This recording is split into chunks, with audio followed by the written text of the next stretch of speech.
அனைவருக்கும் வணக்கம். புத்தாண்டு நட்சத்திர பலன்கள் 2026 வர இருக்கிற இந்த 2026ஆம் வருடம் நம்மளுடைய நட்சத்திரங்களுக்கு எந்த மாதிரியான சிறப்பு பலன்களை தரப்போகுது அப்படிங்கறத இந்த பதிவுல நம்ம டீட்டெயிலா கிளியரா பார்க்கலாம். இந்த பதிவை ஒரு 7 செக்மெண்டா நான் பிரிச்சிருக்கேன். அதாவது நம்மளுடைய குடும்ப வாழ்க்கை இந்த 2026ஆம் வருடத்துல எப்படி இருக்க போகுது, நம்மளுடைய தொழில் உத்தியோக வாழ்க்கை இந்த 2026ஆம் வருடத்துல எப்படி இருக்க போகுது, அதே போல பொருளாதாரம், கடன் சார்ந்த விஷயம், காதல் உறவு, திருமண முயற்சி, திருமண வாழ்க்கை, குழந்தை பாக்கியம், பிள்ளைகள் சம்பந்தப்பட்ட விஷயம், மாணவிகள் சார்ந்த விஷயம், நம்மளுடைய தேக ஆரோக்கியம் சம்பந்தப்பட்ட விஷயம், இப்படி A to Z எல்லாத்தையும் இந்த பதிவுல நான் கிளாரிட்டியா உங்களுக்கு எக்ஸ்பிளைன் பண்ணிருக்கேன். மேலும் இந்த 7 செக்மெண்ட்டுக்குமான டைம் லைனும் நான் டிஸ்கிரிப்ஷன்ல கொடுத்திருக்கேன். சோ இந்த முழு பதிவையும் பார்க்க டைம் இல்லாதவங்க ஸ்பெசிபிக்கா உங்களுக்கு எந்த பகுதியை பார்க்கணுமோ அதை மட்டும் நீங்க கிளிக் பண்ணி பார்த்துக்கலாம். அதுக்கான டைம் லைன் நான் டிஸ்கிரிப்ஷன்ல கொடுக்குறேன். மேலும் ஃபர்ஸ்ட் கமெண்ட்லயும் நான் பின் பண்ணி வைக்கிறேன். அதே போல இந்த பதிவோட எண்ட்ல இந்த 2026ஆம் வருடத்துல நம்ம எந்த தெய்வத்தை வணங்குறது சிறப்பு, அதே போல எந்த மாதிரியான பரிகாரங்கள் செய்யறது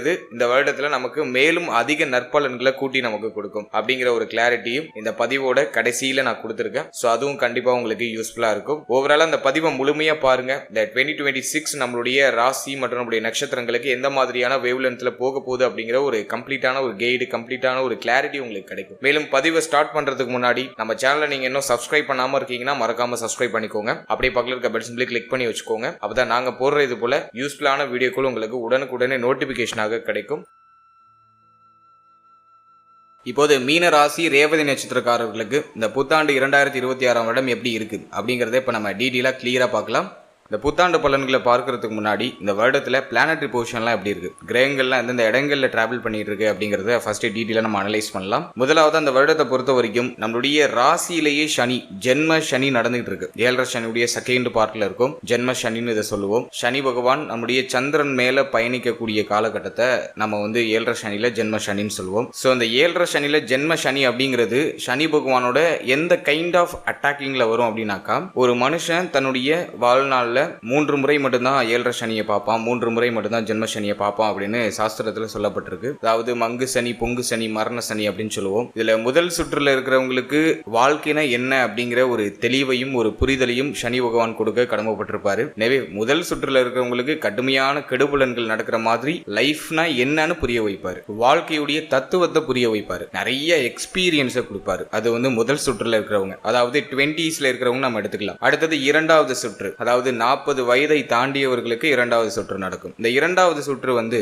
லைஃப்ல செட்டில்மெண்ட் கொடுப்பாரு. வாழ்க்கையில மிக முக்கியமான மாற்றங்கள், இந்த டர்னிங் பாயிண்ட் அப்படின்னு சொல்லுவோம் இல்லையா, அது எல்லாம் இந்த 40க்கு மேல இருக்கிறவங்களுக்கு இந்த ஜென்ம சனியில நடக்கும். அடுத்தது கடைசி சுற்று, மூன்றாவது சுற்று சனி, அதை நம்ம மரண சனின்னு சொல்லுவோம். இதுல நிறைய பேருக்கு இறப்பு நிகழுமா அப்படின்னாக்கா அப்படிலாம் கிடையாது. மரணத்துக்கு ஒப்பான கண்டத்தை கொடுப்பாரு. ஹெல்த் எவ்வளவு முக்கியம் அப்படிங்கறத தெளிவா புரிய வைப்பாரு. கேர்லெஸ்ஸா இருக்கிறவங்கள கேர்ஃபுல்லா மாத்துவாரு. சோ ஹெல்த் ரீதியா ட்ரபிள கொடுத்து அதுல அனுபவ பாடத்தை கொடுத்து அடுத்த கட்டத்துக்கு நகர்த்துவாரு. இது சப்ஜெக்ட் நம்முடைய ஜனனகால ஜாதகத்தை பொறுத்து சில வேரியேஷன்ஸ் இருக்கும். சோ இப்படிதான் இந்த 3 சுற்று சனி பகவான் 7.5 சனியில ஒர்க் ஆகும். எனவே இந்த ஜென்ம சனி அப்படின்னு நம்ம பொதுவா அனலைஸ் பண்ணும்போது வாழ்க்கையுடைய தத்துவத்தை புரிய வைக்கிற சனி அப்படின்னு நம்ம எடுத்துக்கலாம். நிறைய அண்டர்ஸ்டாண்ட் பண்ணிக்க முடியும். இப்போ நிறைய குழப்பமும் இருக்கும், மென்டலி நிறைய டார்ச்சர் இருக்கும், நிறைய குழப்பம் இருக்கும், அதிகமா யோசிப்போம். நம்ம எப்ப யோசிக்க ஆரம்பிக்கிறோமோ அப்போ நம்மளுடைய சிந்தனை பல மடங்கா மாறி நமக்கு நிறைய தெளிவு கிடைக்க ஆரம்பிக்கும். அந்த தெளிவை கொடுக்கக்கூடிய சனி தான். சோ ஸ்டார்டிங்ல நிறைய பேருக்கு இதை எப்படி ஹேண்டில் பண்றதுன்னு தெரியாம மண்டையை பிச்சுக்கு நிற்பாங்க.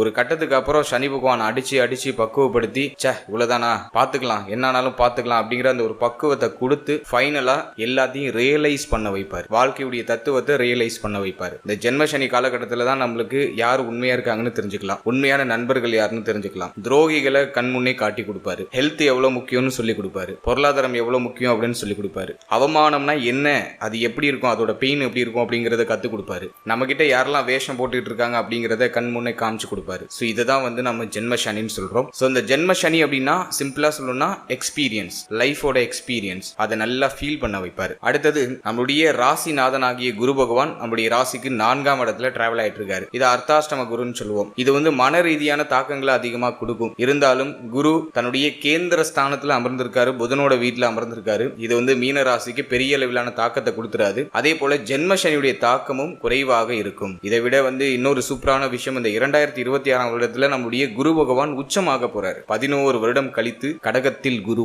உச்ச அமைப்புல இருப்பாரு. சோ இந்த வருடம் ஃபுல்லாவுமே பாத்தீங்கன்னா உங்களுக்கு 7.5 சனியுடைய தாக்கமே சுத்தமா தெரியாது. ஏன்னா குரு வலுத்து குருவுடைய பார்வை சனி மேல இருக்கும். எனவே இது மீனத்துக்கு ஒரு பொற்காலமாக இருக்கும் அப்படிங்கிறதுல எந்தவித மாற்று கருத்தும் இல்ல. ஜூன் 1ஆம் தேதிக்கு பிறகு நிகழ இருக்கிற அந்த குரு பயிற்சி, அதுலயும் கடகத்துல குரு உச்ச குரு மீனத்துக்கு அமோகமான வளர்ச்சியை கண்டிப்பா கொடுப்பாரு. சிந்தனையில இருக்கிற தெளிவெல்லாம் அப்படியே விலக்கி விட்டு சிந்தனை தெளிவை கொடுப்பாரு. எனவே குரு பலம் இந்த வருடத்துல நம்மளுக்கு கம்ப்ளீட்டா இருக்கு. எனவே நம்மளுடைய ராசிநாதன் ரொம்ப ஃபேவரா டிராவல் பண்றாரு. அதனால 7.5 சனியுடைய தாக்கம்லாம் பெருமளவுக்கு இருக்காது. அடுத்தது கேது நம்மளுடைய ராசி மற்றும் நம்முடைய நட்சத்திரத்துக்கு 6ஆம் இடத்துல டிராவல் பண்றாரு. 6th ஹவுஸ்ல கேது இருக்கிறது யோகமான அமைப்பு தான். அது பெருசா நமக்கு நெகட்டிவான இன்ஃப்ளூயன்ஸா பண்ணிடாது. 12ஆம் இடத்துல ராகு, இது ஃபர்ஸ்ட் 6 மந்த்துக்கு எந்த ட்ரபிளும் கொடுக்காது. ஆனா 6வது மாசத்துக்கு பிறகு பொருளாதார ரீதியா அயன சயன சுகம் பயணம் இது சார்ந்த வகையில சில குழப்ப அமைப்புகளை கொடுக்கும். ஏன்னா 12ல ராகு இருக்கிறது கடுமையான பொருளாதார இழப்பை கொடுக்கும். அதுலயும் ராகு சனியோட வீட்டுல இருக்காரு. அப்போ சனியை போல ராகு செயல்படுவார். அப்போ ராகு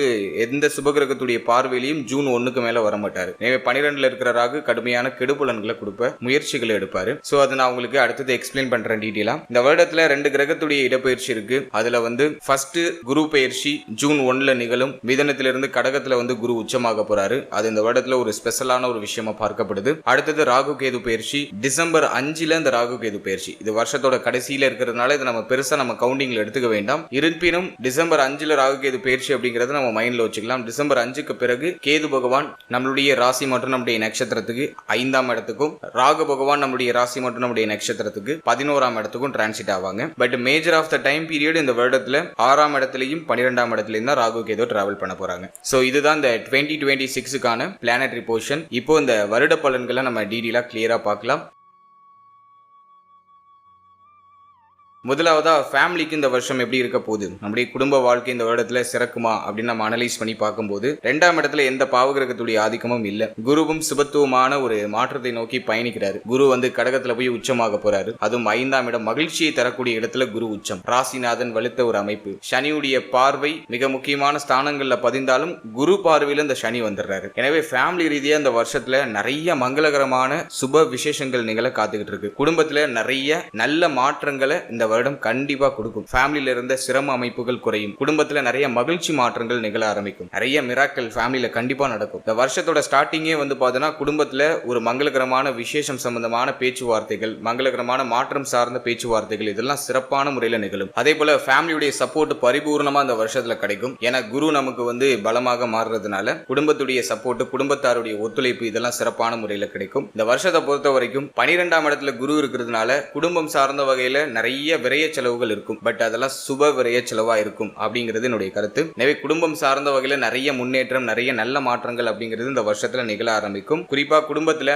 மூத்த சகோதர சகோதரிகளுக்கு சுப விசேஷம் அல்லது உங்களுக்கு சுப விசேஷம், மேலும் கோவில் திருப்பணிகள் செய்யறதுக்கான வாய்ப்பு, குடும்பத்துடைய பெயர் புகழ் கௌரவம் உயர்றது. சோ இதெல்லாம் இந்த வருஷத்துல சிறப்பான முறையில உங்களுக்கு கிடைக்கும். இந்த வருஷத்துல யாரு கூட கொஞ்சம் கவனமா இருக்கணும் அப்படின்னு பார்த்தோம்னா இளைய சகோதர சகோதரிகளோட கொஞ்சம் அனுசரிச்சு போய்க்கிறது சிறப்பு. அடுத்தது வாழ்க்கை துணை சார்ந்த விஷயங்கள்ல கொஞ்சம் கவனமா இருக்கிறது சிறப்பு. வாழ்க்கை துணையோட கொஞ்சம் அனுசரிச்சு போய்க்கிறது சிறப்பு. அடுத்தது நண்பர்கள், நட்பு வட்டாரம் இவர்கள் சார்ந்த விஷயங்கள்ல கொஞ்சம் கவனமா இருக்கணும். மேலும் தொழில் புரியக்கூடிய இடம், உத்தியோகம் பார்க்கக்கூடிய இடம், சோ இந்த இடங்கள்ல சக ஊழியர்களோட கொஞ்சம் அனுசரிச்சு போய்க்கணும். ஓவரால் அந்த வருடத்தை பொறுத்த வரைக்கும் ஃபேமிலி ரீதியா எந்த ட்ரபிளும் இல்ல. குடும்பத்துல ஏற்றம், வளர்ச்சி, முன்னேற்றம், மகிழ்ச்சி மாற்றம், சுபத்துவமான நல்ல மங்களகரமான மாற்றங்கள், பிள்ளைகளுக்கு சுப நிகழ்வுகள் இதெல்லாம் சிறப்பான முறையில நடக்கும்.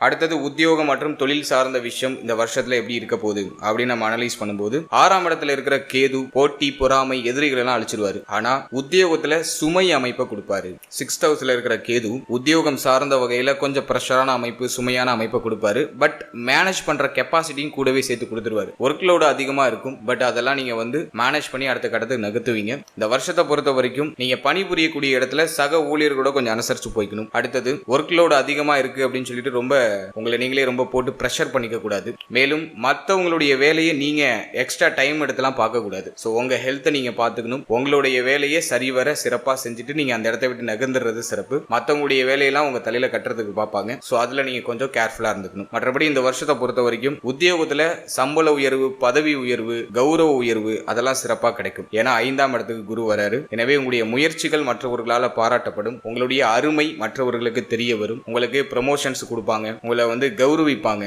ஸோ அதெல்லாம் சிறப்பான முறையில் நடக்கும். பட் ஒர்க் லோடு அதிகமாக உங்களுக்கு இம்ப்ரூவ் ஆகிறதுக்கு வாய்ப்பு இருக்கு. ஸோ அதுல மட்டும் நீங்க கொஞ்சம் சேஃபா இருந்துக்கிறது ஒரு சிறப்பான பலன்களை பெற்றுக் கொடுக்கும். அடுத்தது தொழில் சார்ந்த விஷயங்களை அனலைஸ் பண்ணி பார்க்கும்போது 10ஆம் இடத்துல சனியுடைய பார்வை இருக்கு. வருஷத்துடைய ஆரம்பத்துல குருவுடைய பார்வை இருக்கு. சோ முதல் 6 மாதம் தொழில் ரீதியா பெருசா சிரமங்கள் எதுவும் இருக்காது. ஜூன் 1க்கு பிறகு தொழில் சார்ந்த வகையில ஏற்றம் உண்டு. இருந்தாலும் சனி பார்வை 10ஆம் இடத்துல இருக்கிறதுனால தொழில சின்ன சின்ன தடை, தாமதம், தடுமாற்றம், தொடர்ச்சியா தொழிலை செய்ய முடியாத சூழ்நிலை, இது போல ஏதாச்சும் கொஞ்சம் குழப்ப அமைப்புகள் வெளிப்படலாம். இருப்பினும் 10க்கு அதிபதியாக இருக்கக்கூடிய குரு பகவான் உச்சமாக 5ஆம் இடத்துல இருக்கிறதுனால தொழில ஏற்றம் உண்டு. தொழில நல்ல லாபம் கிடைக்கும். அதுலயும் குறிப்பா பூர்வீகமா செய்யக்கூடிய தொழில நல்ல விருத்தி அடையும். குருவுடைய தொழிலான மஞ்சள் வியாபாரம், தங்க வியாபாரம், தங்கம் சார்ந்த துறை, அடுத்தது மங்களகரமான பொருட்கள் விற்கக்கூடியவங்க, குருவுடைய ஆதிக்கம் நிறைந்த இந்த டீச்சிங் ஃபீல்டு, இன்ஸ்டிடியூட் வச்சு நடத்துறவங்க, அறக்கட்டளை வச்சு நடத்துறவங்க, சோ இவங்க எல்லாருக்கும் நல்ல ஒரு மகிழ்ச்சி மாற்றங்கள்லாம் டெஃபினட்டா உண்டு. இப்போ நான் சொன்ன துறையில நீங்க ஏதாச்சும் இருக்கீங்கன்னா உங்களுக்கு இந்த வருஷம் ஒரு பொற்காலமா இருக்கும். நிறைய முன்னேற்றத்தை கொடுக்கக்கூடிய ஒரு வருஷமா இருக்கும். அதே போல பாரம்பரிய தொழிலும் நல்ல விருத்தி அடையும். சனி பகவானுடைய பார்வையில் இந்த 10ஆம் இடம் இருக்கிறதுனால சில சமயங்கள்ல சில தடுமாற்றங்களும் தடை அமைப்பும் வெளிப்படுற மாதிரி ஃபீல் ஆகும். ஆனா அது இந்த வருஷத்துல உங்களுக்கு பெருசா பாதிப்பை ஏற்படுத்தாது. ஏன்னா குரு 5ல அமர்ந்து 11ஆம் இடத்தை பார்த்துடுறாரு. எனவே டிசம்பர் 5 வரைக்குமே மேஜர்லி உங்களுக்கு பொருளாதார ரீதியா ப்ராஃபிட் சம்பந்தப்பட்ட விஷயங்கள்ல மேஜரா எந்த ஒரு பிரச்சனையும் வராது. அதே போல இன்வெஸ்ட்மெண்ட் சம்பந்தமான விஷயங்கள்ல கொஞ்சம் கூடுதல் கவனமாக இருக்கணும். ஏதாச்சும் தொழில் பண்ண போறீங்க அப்படின்னு ஏதாச்சும் ஒரு ஐடியா வச்சிருக்கீங்கன்னா அந்த இன்வெஸ்ட்மெண்ட்ல ரொம்ப கேர்ஃபுல்லா இருக்கிறது நல்லது. ஆல்ரெடி நீங்க இன்வெஸ்ட் பண்ணி பிசினஸ் பண்ணிட்டு இருக்கீங்கன்னா பிரச்சனை இல்லை. அந்த பிசினஸ்ல நல்ல ஒரு growth அப்படிங்கிறது டெஃபினட்டா இருக்கும். நியூ இன்வெஸ்ட்மெண்ட் பண்ண போறீங்கன்னா ரொம்ப கவனமா இருக்கணும். 12ல இருக்கிற ராகு அதிகமான இன்வெஸ்ட்மெண்ட் பண்ணி ஏதாச்சும் ஒரு விஷயத்துல போய் அந்த பொருளாதாரத்தை முடக்க வைக்கிறதுக்கு வாய்ப்புகள் உண்டு. சோ கொஞ்சம் கவனமா இருக்கிறது சிறப்பு. அதே போல இந்த பார்ட்னர்ஷிப்ல ஏதாச்சும் நீங்க பிசினஸ் பண்ணணும்னு ஆசைப்படுறீங்கன்னா அதையும் அவாய்ட் பண்ணிடுறது நல்லது. ஏன்னா 7ஆம் இடம் கொஞ்சம் பாவத்துவமா இருக்கு. எனவே பார்ட்னர்ஷிப்ல பிசினஸ் பண்றதெல்லாம் இப்போ அட்வைசபிள் கிடையாது. ஹை இன்வெஸ்ட்மெண்ட் பண்றதுக்கும் அட்வைசபிள் இல்ல. நியூவா ஏதாச்சும் பிசினஸ் ஸ்டார்ட் பண்ணலாம்னு ஒரு ஐடியா இருக்குன்னா ரொம்ப லோ லெவல்ல இன்வெஸ்ட் பண்ணி உங்களுடைய ஸ்டார்ட் அப் நீங்க ஸ்டார்ட் பண்ணலாம். பட் ஹை இன்வெஸ்ட்மெண்ட்டுக்கு அட்வைசபிள் கிடையாது. ரெண்டாவது கூட்டு தொழில் பண்றதுக்கும் அட்வைசபிள் கிடையாது. சோ இது ரெண்டையும் அவாய்ட் பண்ணிக்கிறது சிறப்பு. மற்றபடி இந்த வருஷத்துல தொழில், உத்தியோகம் இதுல ஒரு சிறப்பான ஏற்றமும் சிறப்பான மாற்றமும் நமக்கு ஃபேவரா கண்டிப்பா நிகழும். அடுத்ததாக பொருளாதாரம் மற்றும் கடன் சார்ந்த விஷயம் இந்த வருஷத்துல எப்படி இருக்க போகுது அப்படின்னு நம்ம அனலைஸ் பண்ணும்போது ஃபர்ஸ்ட் பொருளாதாரம் நம்ம அனலைஸ் பண்ணோம்னாக்கா செலவு கண்ணா பின்னான்னு இருக்கும். அதுல மாற்றுக்கிறதே கிடையாது. 12ல இருக்கிற ராகு தொடர் விரைய செலவுகளை கொடுப்பாரு. கையில ஏதாச்சும் பணம் இருந்துச்சுன்னா ஏதாச்சும் ஒரு நல்ல விஷயத்துல இன்வெஸ்ட் பண்ணி வச்சிருங்க. மீனராசியுடைய நட்சத்திரங்கள் பொருளாதார ரீதியா சில ஏமாற்றங்களை சந்திக்கிறதுக்கு வாய்ப்புகள் உண்டு. இந்த நேரத்துல நல்ல பணப்புழக்கம் இருக்கும். அதுலயும் மாற்றுக்கிறது இல்ல. குறிப்பா குரு பெயர்ச்சிக்கு பிறகு பொருளாதார ரீதியா நல்ல ஏற்றம், நல்ல கையில பணப்புழக்கம் இதெல்லாம் சிறப்பா கிடைக்கும். ஆனா உங்ககிட்ட பணம் இருக்கிறத தெரிஞ்சுக்கிட்டு உங்களை சுத்தி இருக்கிறவங்க அந்த பணத்தை பறிக்கிறதுக்கு முயற்சி பண்ணுவாங்க. அல்லது தேவையில்லாத விஷயத்துல இன்வெஸ்ட் பண்ணி அந்த பொருளாதாரத்தை இழக்கிறது, தப்பான பாதையில அந்த பொருளாதாரத்தை பயன்படுத்தி அந்த பொருளாதாரத்தை இழக்கிறது, இப்படி ஏதாச்சும் ஒரு குழப்ப அமைப்புகளை 12ல இருக்கிற ராகு பகவான் கொடுப்பாரு. தண்ட விரைய செலவுகளை அதிகப்படுத்துவாரு. எனவே இந்த வருஷத்துல கொஞ்சம் உஷாரா இருந்து கையில இருக்கிற பணத்தை ஏதாச்சும் ஒரு நல்ல விஷயங்கள்ல இன்வெஸ்ட் பண்ணிடுறது சிறப்பு. குரு பயிற்சிக்கு பிறகு தற்போது இருக்கிற பொருளாதார பிரச்சனைகள், பொருளாதார ரீதியா இருக்கக்கூடிய தடுமாற்றங்கள் எல்லாம் நிவர்த்தி ஆயிடும். ஏன்னா குரு உச்சமாகி குருவுடைய பார்வை லாபஸ்தானத்துல பதியும். சோ அந்த டைமிங்ல நிறைய பேருக்கு பொருளாதார ரீதியா தன்னிறைவு அடையக்கூடிய ஆற்றல் அப்படிங்கிறது டிஃபால்ட்டா கிரியேட் ஆயிடும். சம்பள உயர்வு, பதவி உயர்வு, பிசினஸ்ல நல்ல growth இதெல்லாம் சிறப்பா இருக்கும். ஆனா 12ல இருக்கிற ராகு கூடவே பொருளாதாரத்தை அழிக்கிறதுக்கு செய்யக்கூடிய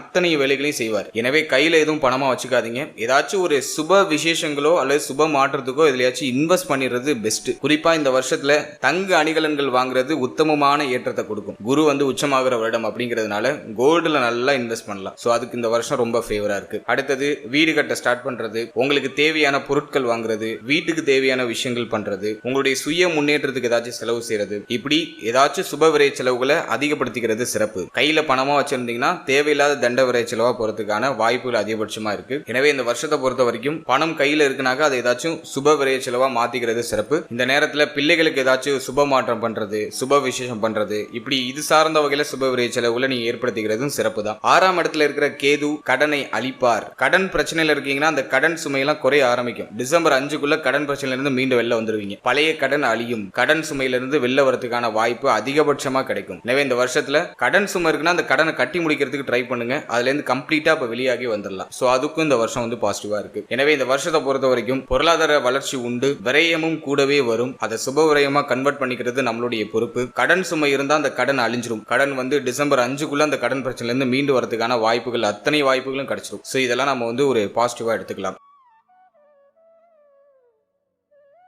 அடுத்தது காதல் உறவு, திருமண முயற்சி, திருமண வாழ்க்கை. சோ இதெல்லாம் இந்த வருஷத்துல எப்படி இருக்க போகுது அப்படி நம்ம அனலைஸ் பண்ணும்போது ஃபர்ஸ்ட் காதல் உறவு எடுத்து நம்ம அனலைஸ் பண்ணோம்னாக்கா குரு 5ஆம் இடத்துல வந்து உச்சமாகிற ஒரு வருடம். எனவே காதல் உறவுல ஒரு அற்புதமான வளர்ச்சி இந்த வருஷத்துல நிச்சயமா நிகழ ஆரம்பிக்கும். காதல் உறவு வெற்றி அடையக்கூடிய அமைப்பு, காதல் உறவு திருமண உறவா மாறக்கூடிய அமைப்பு, அதெல்லாம் சிறப்பா இருக்கு. ஜென்ம சனி நடக்கிறதுனால இந்த காதல் உறவை திருமண உறவா கன்வெர்ட் பண்றதுல சில குழப்ப அமைப்புகள், சில தடுமாற்ற அமைப்புகள் இருக்கும். ஆனா குழப்பத்தோட சுப செய்தி, குழப்பத்தோட சுப மாற்றம் அப்படிங்கிறது டெஃபினட்டா நிகழும். ஏன்னா சனியை குருவுடைய ஆதிக்கத்தில் வந்துருவார். உச்ச குருவுடைய பார்வை சனி மேல பதிகிறதுனால சனி வந்து மேஜர்லி இந்த வருஷத்துல ட்ரபிள் கொடுக்க மாட்டாரு. எனவே சில குழப்பங்களுக்கு பிறகு காதல் உறவு திருமண உறவா கன்வெர்ட் ஆகும். ஃபேமிலில நிறைய கிரீன் சிக்னல் கிடைக்கும். எனவே காதல் உறவுல ஒரு இனிமை, மகிழ்ச்சி, காதல் உறவு சார்ந்த வகையில இருந்த குழப்பங்களுக்கு ஒரு நிவர்த்தி, இதெல்லாம் சிறப்பா நமக்கு கிடைச்சிடும்.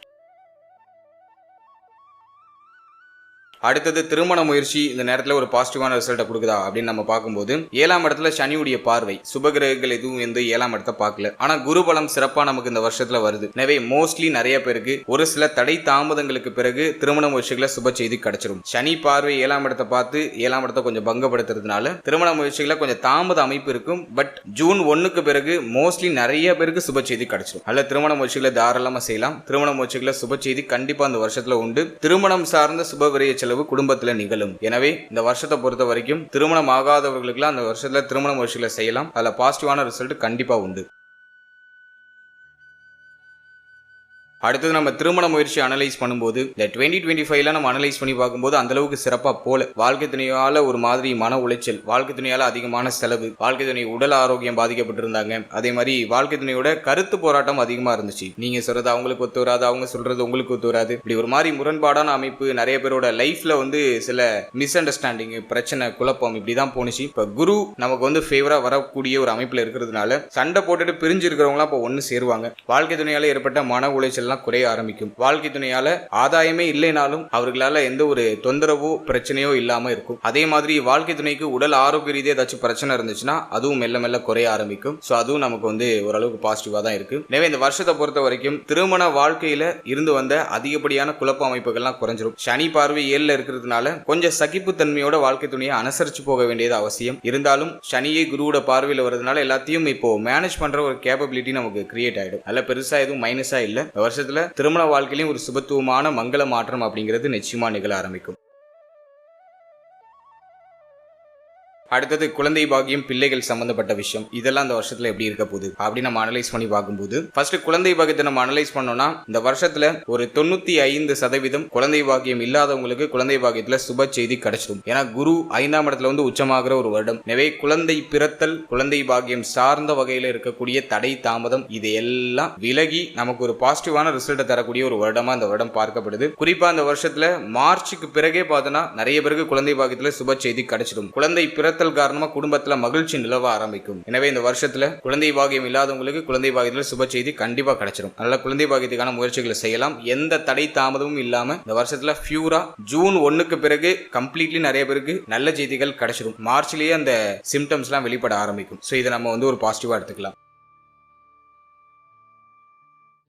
அடுத்தது பிள்ளைகள் சம்பந்தப்பட்ட விஷயங்களை அனலைஸ் பண்ணும்போது பிள்ளைகளால ஏற்பட்ட மன உளைச்சல்லாம் இப்ப குறைய ஆரம்பிக்கும். பிள்ளைகள் பற்றிய கவலைகள்லாம் இப்ப கம்ப்ளீட்டா குறைய ஆரம்பிக்கும். பிள்ளைகளுக்கு சுப விசேஷம் ஏதாச்சும் பண்ணணும்னு ஐடியா பண்றீங்கன்னா அதை இந்த வருஷத்தை தாராளமா பண்ணலாம். 2025 ஒரு மாதிரி பிள்ளைகளால கொஞ்சம் மன உளைச்சல், பிள்ளைகளால கொஞ்சம் செலவு, பிள்ளைகளோட அதிகமான ஆர்குமெண்ட் இப்படி எடுத்துட்டு போயிருக்கும். இந்த வருஷத்தை பொறுத்த வரைக்கும் பிள்ளைகளுக்கு செய்யக்கூடிய அந்த சுப விசேஷங்கள் எல்லாம் நமக்கு பாசிட்டிவான ரிசல்ட்டை கொடுத்துரும். ரொம்ப நாளா பிள்ளைக்கு திருமண முயற்சி பண்ணிட்டு இருக்கீங்க, ஒரு சுப செய்தி கிடைக்கலன்னா இந்த வருஷத்துல ஒரு நல்ல செய்தி கிடைச்சிடும். அடுத்தது பிள்ளைகளால உங்களுடைய கௌரவம் உயர்றது, பிள்ளைகளால உங்களுடைய புகழ் உயர்றது, பிள்ளைகளால மகிழ்ச்சி கிடைக்கிறது, உங்களுடைய பிள்ளைகளுடைய பரிபூர்ணமான ஆறுதல், அரவணைப்பு இதெல்லாம் சிறப்பான முறையில் இந்த வருஷத்துல கிடைக்கும். இந்த வருஷத்தை பொறுத்த வரைக்கும் பிள்ளைகளுக்கு ஏற்றம் நிகழும், பிள்ளைகளுக்கு சுப மாற்றம், சுப வளர்ச்சி இதெல்லாம் சிறப்பா கிடைக்கும். பிள்ளைகளுக்கு உடல் ரீதியா ஏதாச்சும் பிரச்சனை இருந்தாலும் அதெல்லாம் சரியாயிடும். மொத்தத்துல பிள்ளைகளால ஆதாயம் கிடைக்கக்கூடிய ஒரு வருடம், பிள்ளைகளால மகிழ்ச்சி கிடைக்கக்கூடிய ஒரு வருடம், மன நிம்மதி கிடைக்கக்கூடிய ஒரு வருடம். சோ இதெல்லாம் நம்ம ஒரு பாசிட்டிவா நம்ம எடுத்துக்கலாம்.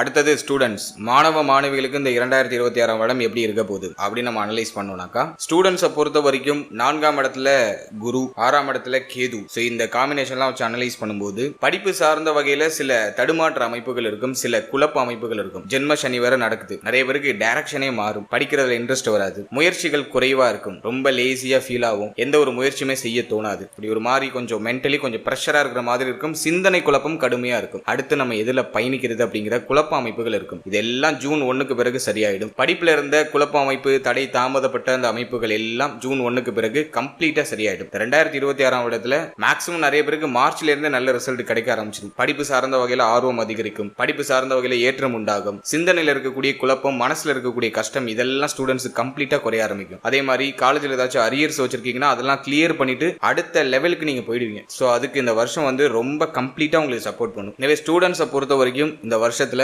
நிறைய சுபத்துவமான மாற்றத்தை அனுபவிக்கக்கூடிய ஆற்றலை இந்த 2026 வருடம் உங்களுக்கு கொடுத்துரும். ஏன் அப்படின்னா குரு உச்சமாகிற வருடம், சிந்தனை தெளிவாயிடும். தலையில உட்கார்ந்துருக்க அந்த இருள், சனி ஒரு இருள் கிரகம், அந்த இருள் கிரகத்தை அதீத ஒளி கிரகமாகிய குரு பாக்குறாரு, அதுவும் உச்சமாகி பாக்குறாரு, ஸ்தான பலத்தோட பாக்குறாரு, திரிகோண ஸ்தானத்துல அமர்ந்து பார்க்கிறாரு. எனவே இருள் விலகக்கூடிய ஒரு வருடம் அப்படிங்கிறதுனால ஜூன் 1க்கு பிறகு கம்ப்ளீட்டா ஒரு கிளியரான மைண்ட் செட்டுக்கு வந்துருவீங்க. நீங்க எடுக்கிற முடிவுலாம் கிளியரா இருக்கும், பயணிக்கிற பாதை தெளிவா இருக்கும், கல்வியில இருந்த தடை தாமதங்களை தகர்த்தறிந்து கல்வியில ஒரு உயர்வான நிலைக்கு வந்துருவீங்க. பட்டம், பதவி, பெயர், புகழ் இதெல்லாம் அதிகரிக்கக்கூடிய ஒரு வருடமா இருக்கும். நான் சும்மா இதை பில்டப் பண்றதுக்காக சொல்லல, சீரியஸ்லி குரு 11 வருஷம் கழிச்சு 5ஆம் இடம் ஆகிய பஞ்சம ஸ்தானத்துல நம்மளுடைய ராசி, நம்மளுடைய நட்சத்திரத்துக்கு உச்சமாக போறாரு. அதுலயும் குரு நமக்கு ராசி நாதன் வேற. சோ அப்போ மற்ற ராசிகளோட மீனத்துக்கு எந்த அளவுக்கு பவர்ஃபுல்லான ஒரு எஃபெக்டான ஒரு பலனை கொடுப்பாருன்னு யோசிச்சு பாருங்க. ஜென்ம சனியுடைய தாக்கத்தை கம்ப்ளீட்டா குறைச்சிருவாரு. அதுவும் 6ஆம் இடத்துல கேது டிசம்பர் 5 வரைக்கும் நமக்கு ஃபேவரா தான் இருப்பாரு. 6th ஹவுஸ்ல இருக்கிற கேது தைரியம், வீரியம் இதெல்லாம் சிறப்பா கொடுத்துருவாரு. எதிரிகளை வீழ்த்தக்கூடிய ஆற்றலை கொடுத்துருவாரு. போட்டி தேர்வுகள் ஏதாச்சும் எழுதுறீங்கன்னா அதுல வெற்றி கிடைக்கும் கண்டிப்பா. உங்களுக்கு யாரெல்லாம் போட்டியா இருக்காங்களோ அவங்களெல்லாம் வீழ்த்தி உயர்வான நிலைக்கு வருவீங்க. எனவே ஸ்டூடெண்ட்ஸுக்கு இந்த வருடம் அட்டகாசமா இருக்கும். முதல் 3 மாதங்கள் கொஞ்சம் அப் அண்ட் டவுன்ஸ்ல இருக்கும், அதுல மாற்று கருத்து இல்ல. ஒரு மாதிரி பிரஷரா இருக்கும், சிந்தனை குழப்பம் இருக்கும். மார்ச்சுக்கு மேல நல்ல growth மெல்ல மெல்ல இருக்கும். ஜூன் 1க்கு பிறகு கம்ப்ளீட்டா எல்லாத்துக்கும் ஒரு தெளிவு கிடைச்சி ஸ்டூடெண்ட்ஸ் ஒரு பிரைட்டா மாற ஆரம்பிச்சிருவாங்க. சோ அதுக்கு இந்த வருஷம் ஃபேவரா இருக்கு.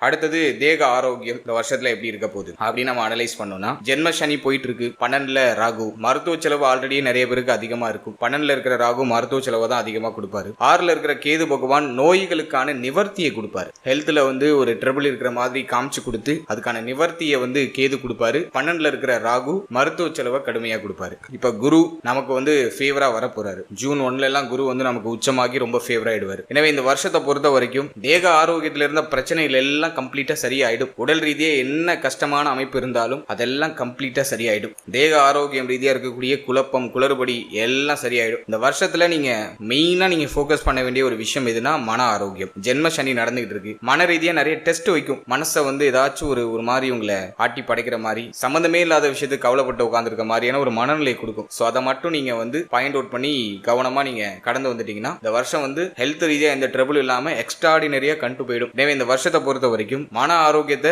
உங்களுடைய கண்ட்ரோல்ல வச்சுக்கோங்க. அதுக்கு நல்லா மெடிடேஷன் பண்ணுங்க. இதுக்கு ஒரே வழி மெடிடேஷன் மட்டும்தான். நீங்க தெய்வ வழிபாடு பண்ணாலும் சரி, இல்ல ஏதாச்சும் பரிகாரம் பண்ணாலும் சரி, ஒரு 10 நிமிஷம் தினமும் மெடிடேஷன் பண்ணீங்கனாலே மன ஆரோக்கியத்தை உங்க கண்ட்ரோல் கொண்டு வந்துடலாம். எனவே தேவையில்லாத யோசிக்காதீங்க, தேவையில்லாத பேசாதீங்க, தேவையில்லாத கேட்காதீங்க. மைண்ட் அப்படியே கொஞ்சம் உங்களுடைய கண்ட்ரோலுக்கு எடுத்துருவாங்க. தினமும் காலையில மங்களகரமான விஷயங்களை கேளுங்க, மங்களகரமான பாடல்களை கேளுங்க, பக்தி பாடல்களை கேளுங்க. சோ அதெல்லாம் உங்களுடைய மனசை பக்குவப்படுத்தும், மனசை சாந்தப்படுத்தும். ஸோ அது வந்து உங்களுக்கு ஒரு பிரைட்டான growth கொடுக்கும். தினமும் சின்ன சின்ன உடற்பயிற்சி, சின்ன சின்ன யோகாசனம், சின்ன சின்ன நடைப்பயிற்சி இதெல்லாம் சிறப்பாக செய்யறது சிறப்பு. தலையில வந்து ஒரு இருள் கிரகம் அமர்ந்திருக்கு, ஒரு வெயிட்டை தூக்கி வச்சா எப்படி இருக்கும் அப்படி இருக்கும் உங்களுடைய தலை. தினமும் காலையில எந்திரிச்சு குளிச்சுட்டு ஒரு 5:30 மணிக்கெல்லாம் எந்திரிக்கிறதுக்கு ட்ரை பண்ணுங்க. லேசியா ஃபீல் ஆகும் அதிக பேருக்கு. ஸோ அதெல்லாம் கொஞ்சம் விட்டொழித்து இந்த ஜனவரியில இருந்து காலையில ஒரு 5:30 மணிக்கு எந்திரிக்க முயற்சி பண்ணுங்க. எழுந்து குளித்து விட்டு சூரிய நமஸ்காரம் பண்ணுங்க. சூரியன் வந்து உதிக்கிறதுக்கு முன்னாடி நீங்க தயாராயிடணும். சூரியன் வரப்ப சூரியனுக்கு ஒரு சலாம் வச்சுட்டு உங்களுடைய டே ரொட்டீனை ஸ்டார்ட் பண்ணுங்க. சூரிய ஒளி உங்க மேல படணும், உங்களுடைய தலை மேல முக்கியமா படணும். சூரிய ஒளி படும்போது நிறைய தெளிவு கிடைக்கும். உங்களுடைய பிரார்த்தனைகளை சூரிய நமஸ்காரம் செய்யும் பொழுது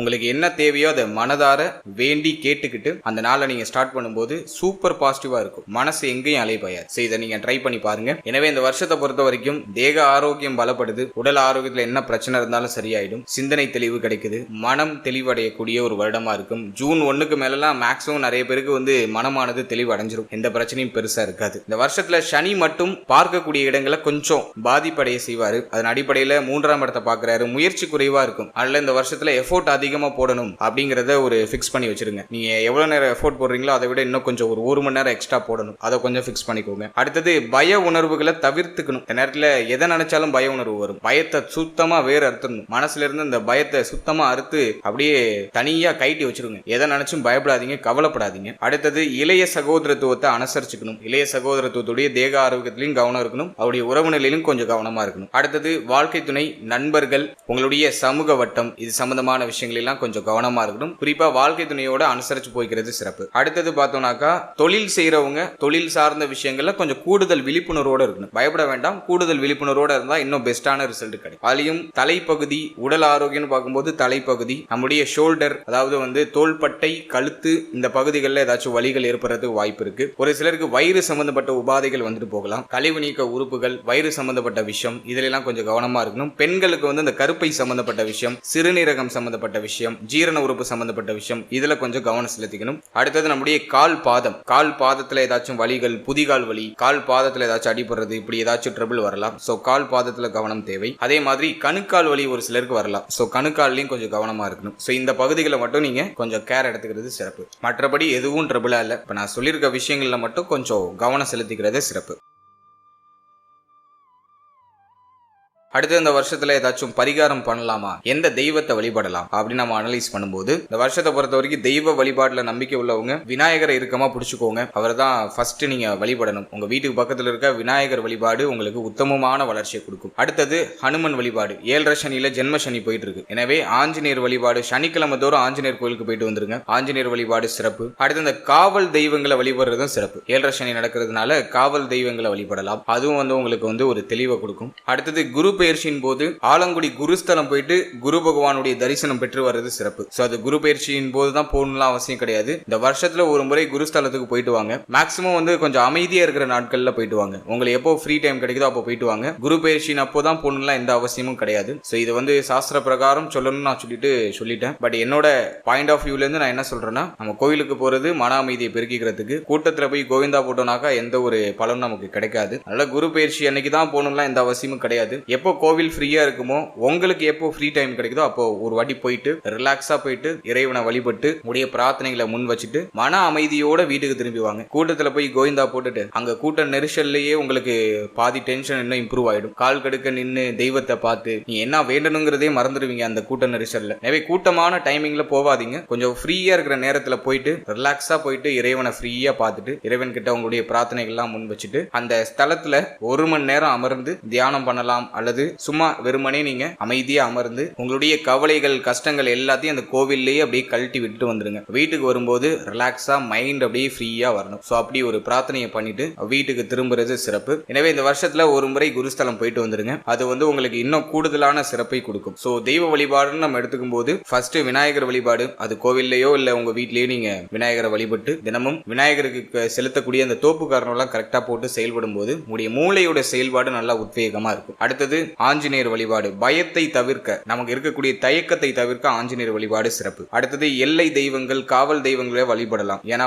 7 சனி நடக்கிறதுனால காவல் தெய்வங்களை வழிபடலாம். உடைய குல தெய்வமா காவல் தெய்வம் ஏதாச்சும் இருக்குன்னா தாராளமா வழிபடுங்க. அதன் பிறகு குருஸ்தலம் ஒரு முறை போயிட்டு வாங்க. இது எல்லாத்தை விடவும் மேலான ஒரு விஷயம் உங்களுடைய குலதெய்வம். குலதெய்வத்தை இந்த வருஷத்துல ஒரு முறையாச்சும் போய் வழிபட்டு வந்துருங்க. குலதெய்வத்துடைய அருளையும் பெற்றுட்டு வந்துருங்க. சோ இது போதும். இதுல எல்லாத்தையும் பண்ணலாம் அவசியம் கிடையாது. ஏதாச்சும் ஒரு 2 விஷயத்த மட்டும் பண்ணுங்க போதும். அது உங்களுக்கு நல்ல ஏற்றத்தை கொடுத்துரும். முக்கியமா மன அமைதியை பெற்றுக் கொடுக்கும். இதோட தினமும் மெடிடேஷன் பண்ணுங்க. அதுவும் ஒரு பெஸ்ட் ரெமெடி. அடுத்தது நம்ம பாக்குறது பிராக்டிக்கலா நம்ம என்ன பண்ணலாம். எனக்கு தெய்வ வழிபாடுல எல்லாம் நம்பிக்கை இல்ல சார், நீங்க வேற ஏதாச்சும் பரிகாரம் தான் சொல்லுங்க நான் செய்யறேன் அப்படின்னு கேட்கிறவங்களுக்கு உணவு தானம் பண்ணுங்க. 7 சனி நடக்குது. எல்லா ராசிக்கு சொல்ற மாதிரி உணவு தானம். அதுலயும் எள் சாதம் தானமா கொடுக்கலாம். எள்ளால செய்யப்பட்ட சாதம். அந்த சாதத்தை வெரைட்டி ரைஸ்னு சொல்லுவோம். அந்த எள் சாதத்தை கலரி நீங்க சனிக்கிழமையில பசியோட வாடி இருக்கிறவங்களுக்கு காலை வேளையில நீங்க கொடுக்கிறது சிறப்பு. அடுத்தது காகத்திற்கு உணவு வைக்கிறது சிறப்பு. வாயில்லா ஜீவனுக்கு உணவு வைக்கிறது சிறப்பு. சோ உணவு தானம் இருக்கிறதுலே பெஸ்ட் ரெமெடி ஃபார் எவர். எந்த விஷயமா இருந்தாலும் சரி, உங்களுக்கு என்ன தேவை இருந்தாலும் சரி, எவ்வளவு கஷ்டமா இருந்தாலும் சரி, எல்லாத்துக்கும் ஒன் சொல்யூஷன். அது உணவு தானம். அது கோடி புண்ணியத்தை உங்களுக்கு பெற்றுக் கொடுக்கும். உடைய கர்ம வினைகளை கரைக்கும். எனவே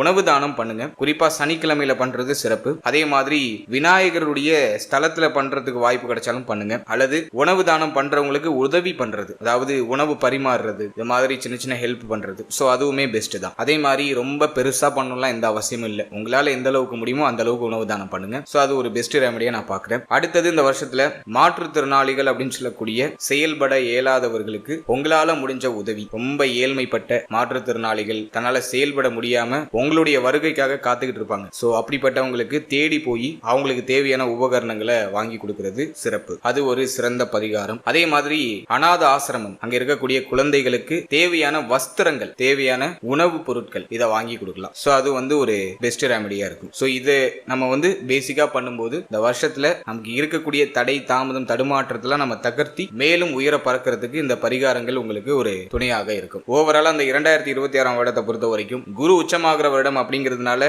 நம்மளுடைய ராசி, நம்மளுடைய நட்சத்திரத்தை சேர்ந்தவர்கள் பெருசா பயப்பட வேண்டாம். இந்த வருஷம் உங்களுக்கான வருஷம். இந்த வருஷத்துல நீங்க தான் இறங்கி வேலை செய்யணும். தயாராகுங்க. டிசம்பர்ல எல்லாம் நீங்க உங்களோட ஷெட்யூல் எல்லாம் கம்ப்ளீட் பண்ணிட்டு அடுத்த புது வருடத்துக்கு தயாராகுங்க. ஏன்னா வர வருடம் 11 வருடம் கழித்து குரு நமக்கு உச்சமாக போறாரு. நம்முடைய ராசிநாதன் உச்சமாக போறாரு. இது தனுசை காட்டிலும் மீனத்துக்கு ரொம்ப ஸ்பெஷல். ஏன்னா மீனத்துக்கு திரிகோண ஸ்தானத்துல குரு உச்சமாகிறாரு. ரொம்ப ஸ்பெஷல். தனுசு கூட 8ல தான் போய் உச்சமாகிறாரு. பயண யோகத்தை கொடுப்பாரு. ஆனா மீனத்துக்கு அப்படி கிடையாது. மீனத்துக்கு பூர்வ புண்ணிய ஸ்தானத்துல குரு உச்சமாகிறாரு. நல்ல வளர்ச்சியும் நல்ல முன்னேற்றத்தையும் கண்டிப்பா கொடுப்பாரு. எனவே அதுக்கான ஆயத்த நடவடிக்கைகளை நீங்க முன்கூட்டியே செய்யறது உங்களுக்கு மேலும் மிகுந்த வளர்ச்சியை டெஃபினட்டா பெற்றுக் கொடுக்கும். இதுல சொல்லியிருக்க அந்த வார்னிங் பாயிண்ட்ல ஏதாச்சும் சிம்டம்ஸ் வருதுனாக்கா அப்போ கொஞ்சம் கேர்ஃபுல்லா இருந்துக்கோங்க. மற்றபடி நிறைய தடை தாமதம் இருக்கிற மாதிரி இருந்துச்சுன்னா நான் சொல்லியிருக்க பரிகாரங்களை மேற்கொண்டு பாருங்க. அதுல ஒரு நல்ல பெஸ்ட்.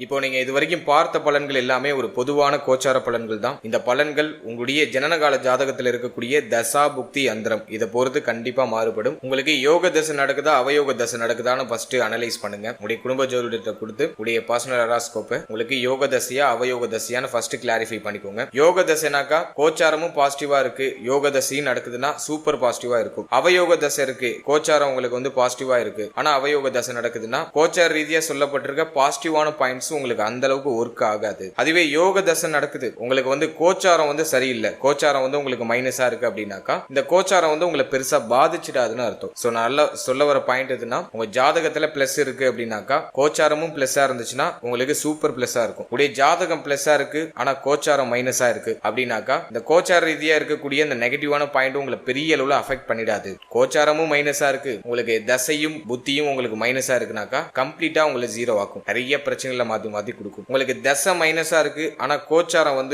ஃபேவரா இருக்கு அப்படிங்கிற பட்சத்துல கோச்சார ரீதியா சொல்லப்பட்டிருக்க பாயிண்ட்ஸ் அப்படியே கொஞ்சம் நடக்கிற மாதிரி நடந்து அப்படியே கொஞ்சம் இறங்கும். ஓரளவுக்கு பாசிட்டிவான சைன்ஸ் அப்பப்போ ஆறுதல் அப்படிங்கிறது உங்களுக்கு கிடைக்கும். எனவே உங்களுக்கு யோக தசை நடக்குதா அவயோக தசை நடக்குதா அப்படிங்கறத ஒரு வாட்டி அனலைஸ் பண்ணி அதோட இந்த கோச்சாரத்தை நீங்க சூப்பர் கம்போஸ் பண்ணும்போது உங்களுக்கு ஒரு தெளிவான கிளாரிட்டி உங்களுக்கு கிடைக்கும். மேலும் நம்மளுடைய சேனல்ல இதுக்கு முன்னாடி நவ கிரகங்களுக்கான 12 பாவகத்தில் அமர்ந்த பலன்கள் அப்படின்னு சொல்லிட்டு ஒரு செக்மெண்ட் ரிலீஸ் பண்ணிருக்கோம். அது ஆல்ரெடி சக்சஸ்ஃபுல்லா ரன் ஆயிட்டு இருக்கு. இருக்கு. சோ அந்த பதிவை நீங்க இன்னும் பார்க்கல அப்படின்னாக்கா டிஸ்கிரிப்ஷன்ல லிங்க் இருக்கு, அது ஒரு வாட்டி செக் பண்ணி பாருங்க. அதாவது நவகிரகங்கள் அப்படின்னு சொல்லக்கூடிய புஜாதி ஐவர்கள் குரு, சனி, சுக்கிரன், புதன், செவ்வாய் இந்த கிரகங்கள் எல்லாம் உங்களுடைய ஜனனகால ஜாதகத்துல 12 பாவகத்துல எங்க இருக்காங்க, அதுக்கு என்ன பலன், அதே போல ராகு, கேது எந்த ஸ்தானத்துல அமர்ந்தா என்ன பலன், மேலும் சூரியன், சந்திரன் 12 பாவத்துல அமர்ந்தா என்ன பலன் அப்படிங்கறது ஒரு கிளாரிட்டியா ஒரு பொது பலனா நான் கொடுத்திருக்கேன். சோ அந்த பதிவுக்கான லிங்க் டிஸ்கிரிப்ஷன்ல இருக்கு. சோ டைம் இருக்கும்போது அதை ஒரு வாட்டி செக் பண்ணி பாருங்க, அது உங்களுக்கு ஒரு தெளிவு கொடுக்கும். மேலும் 12 ராசி, 12 லக்னம், 27 நட்சத்திரத்துக்கான பொது பலன் அப்படிங்கிறது கிளியரா எக்ஸ்பிளைன் பண்ணி ரிலீஸ் பண்ணிருக்கோம். சோ அந்த பதிவுக்கான லிங்கும் டிஸ்கிரிப்ஷன்ல இருக்கு. சோ அந்த பதிவை நீங்க பார்க்கும்போது உங்களை பற்றிய உங்களுடைய வாழ்க்கை பற்றிய ஒரு சின்ன புரிதல் உங்களுக்கு கிடைக்கும். சோ டைம் இருக்கும்போது அதையும் செக் பண்ணி பாருங்க.